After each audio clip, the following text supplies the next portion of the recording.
قرآن مجید سے پہلے اللہ تعالیٰ نے جتنی کتابیں نازل کی ہیں ان کے اوپر ایمان لے کر آنا ایمانیات کا ایک اہم جز ہے، لیکن ان پر ایمان کس طرح سے لایا جائے گا؟ یعنی کسی زمانے میں اللہ تعالیٰ نے ان کو نازل کیا تھا اور اب ان کی کوئی حیثیت باقی نہیں رہ گئی۔ یقیناً ان کتابوں میں تحریف تو ہوئی ہے، لیکن اللہ تعالیٰ نے اس کے باوجود ہمیں قرآن پاک میں یہ بتایا ہے کہ ہم قرآن پاک پر بھی ایمان رکھیں گے، اور اس سے پہلے جو کتابیں نازل ہوئی ہیں وہ بھی مسلمانوں کے لیے ریلیونٹ رہیں گی۔ اور اس کی وجہ یہی پھر ہو سکتی ہے کہ آج بھی ان کتابوں میں کوئی تو ایسی چیز ہے جس کی وجہ سے یہ کتابیں ہمارے لیے ریلیونٹ بنائی گئی ہیں، اور اگر ہم قرآن پاک پڑھنے کے بعد ان کتابوں کو نہیں سیکھیں گے تو پھر یقیناً ہمیں اس کی وجہ سے کوئی نہ کوئی نقصان بھی تو ضرور ہوگا۔ اور اس نقصان کی وجہ یہ ہے کہ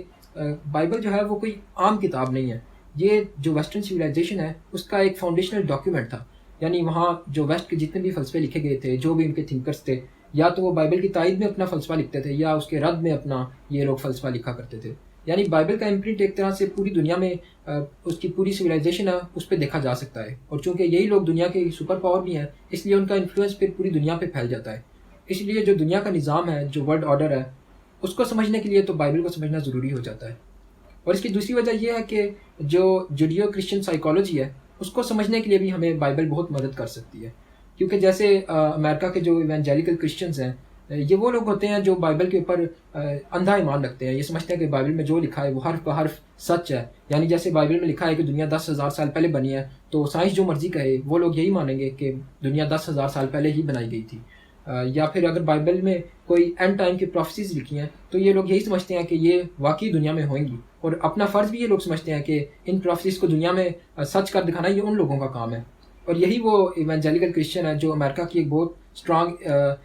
پرو اسرائیل لابی بھی ہے۔ یعنی جو بھی امریکہ اقدام اٹھاتا ہے اسرائیل کے ساتھ، جو اس کی ایڈ کرتا ہے، جو اس کو وہ اسٹیبلش کرنے میں اس کو مدد کر رہا ہے کہ یہ پوری طرح سے ایک جوئی اسٹیٹ بن جائے، اس کے پیچھے بیسک وجہ یہ ہے کہ بائبل میں یہ پروفیسی لکھی ہوئی ہے کہ جب حضرت عیسیٰ دنیا میں دوبارہ واپس آئیں گے اس سے پہلے یہودی دوبارہ اپنے وطن آ سکیں گے۔ اس لیے یہ لوگ اپنا فرض سمجھتے ہیں کہ یہودیوں کو ان کے وطن آباد کیا جائے تاکہ وہ جو خدا کا عظیم پلان ہے اس کا ایک حصہ بن سکیں، اور تاکہ جلدی جلدی حضرت عیسیٰ اس دنیا میں واپس آ سکیں اور یہ کنگڈم آف ہیون اپنا دوبارہ بنا سکیں۔ اور اس کو پھر ہم ایسے بھی دیکھ سکتے ہیں کہ جب ڈونلڈ ٹرمپ نے یہ کہا تھا کہ جو امریکہ کی ایمبیسی ہے وہ یروشلم میں اب موو ہو جائے گی، اور جو یروشلم ہے وہ اب اسرائیل کا دارالحکومت ہوگا، تو اس پر ان کے میڈیا والوں نے یہ کہنا شروع کر دیا تھا کہ یہ جو ڈونلڈ ٹرمپ ہے یہ ہمارے لیے کنگ سائرس کی طرح کا ہے، اور اس کے لیے انہوں نے ایک سکہ بھی جاری کیا تھا جس کے اوپر ڈونلڈ ٹرمپ کی تصویر کنگ سائرس کے ساتھ ساتھ بنی ہوئی تھی۔ لیکن اب یہ سوچنے والی بات ہے کہ انہوں نے ڈونلڈ ٹرمپ کو کنگ سائرس سے ہی کیوں تشبیہ دی؟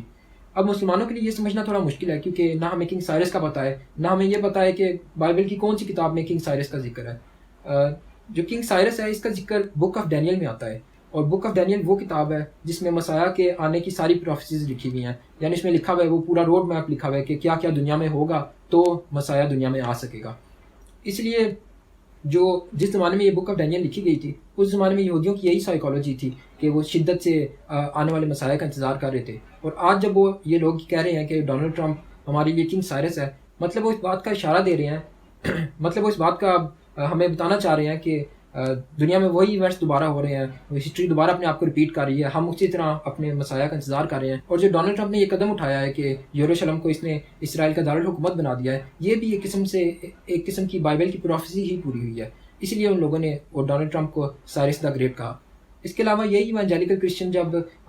اسرائیل آتے ہیں ہر سال تو ان کو وہ جگہیں دکھائی جاتی ہیں کہ یہ وہ جگہ ہے جہاں جیزس کرائسٹ دوبارہ دنیا میں آئیں گے، یہ وہ جگہ ہے جہاں آرماگیڈن کی جنگ ہوگی، اور جو فلسطین کی جگہوں کے نام ہیں آج بھی وہ ان کو بائبل کی جگہوں سے بلاتے ہیں۔ یعنی وہ کہتے ہیں کہ یہ جوڈیا ہے، یہ سمیریا ہے، یعنی پوری طرح سے وہ اسی بائبل والی سائیکالوجی میں ہی آج تک جی رہے ہیں۔ اور دوسری طرف جو اسرائیل کے یہودی ہیں ان کا بھی یہی حال ہے، وہ بھی بائبل کی آیتوں سے ہی استدلال کرتے ہیں۔ جیسے جو اسرائیل اور ایران کی دشمنی ہے اس کی جو روٹس ہیں وہ بک آف ایستر سے وہ اٹھاتے ہیں، یعنی وہ اپنی دشمنی کی جو ایسنس ہے ان کی دشمنی کی جو بیسک وجہ ہے وہ یہی بتاتے ہیں کہ بک آف ایستر میں چونکہ لکھا ہے کہ جو پرشیا ہے یہ ہمارا ابدی دشمن ہے، اس لیے آج بھی بائبل سچ ہے، اور آج بھی یہ جو اس خطے کے لوگ ہیں ہمارے اسی طرح کے دشمن ہیں۔ یعنی اپنی دشمنی کا استدلال وہ اسی بک آف ایستر سے آج تک کرتے آ رہے ہیں۔ اسی طرح یعنی ان تمام چیزوں کی وجہ سے بائبل کا پڑھنا مسلمانوں کے لیے بہت ضروری ہو جاتا ہے، کیونکہ یہ سارے لوگ دنیا کے بڑے بڑے فیصلے کرتے ہیں، اور ان کے جو بھی فیصلے ہوں، جو بھی ان کے اقدام ہوں، ان کے ایکشن سے پوری دنیا متاثر ہوتی ہے، اور خاص طور پہ مسلمان اس کی زد میں آ جاتے ہیں۔ اس لیے مسلمانوں کا کم از کم بائبل پڑھنا بہت ضروری ہو جاتا ہے تاکہ ہمیں پتہ لگ جائے کہ یہ کس طرح سے سوچ رہے ہیں، ان کے طور طریقے کیا ہیں، یا ان کا اگلا آنے والا قدم کیا ہوگا۔ یعنی وہ محاورہ بھی ہے کہ یعنی وہ کہتے بھی ہیں نا کہ keep your friends close but your enemies closer. ہمیں اگر یہ جو ادیان کی جنگ ہے جس میں دین اسلام کے خلاف باقی سارے ادیان کھڑے ہیں، یہ جو آئیڈیالوجیکل وارفیئر ہے، اس کو اگر ہم نے جیتنا ہے تو اس کے لیے ہمیں اپنے مخالفین کو سمجھنا پڑے گا کہ وہ کون ہے، ان کی کس طرح سے وہ سوچتے ہیں، ان کی کتاب ان کو کیا سکھا رہی ہے۔ ان کی کتاب کو سیکھنا ہمارے لیے بہت ضروری ہو جاتا ہے، اور چونکہ وہ اپنی ساری چیزیں بائبل سے اٹھا رہے ہیں، اس لیے ہمیں بھی بائبل کو سیکھنا پڑے گا۔ یعنی ہمیں بائبل اس لیے نہیں پڑھنی کہ ہمیں اس سے کوئی ہدایت حاصل کرنی ہے، یا اس سے کوئی شریعت کے احکام نکالنے ہیں، یا اس سے کوئی عقائد نکالنے ہیں۔ اس کے لیے ہمارے پاس قرآن پاک ہے۔ بائبل صرف اس لیے ہمارے لیے ضروری ہے تاکہ ہم اس کے ذریعے اپنے مخالفین کی سوچ کو سمجھ پائیں، ان کی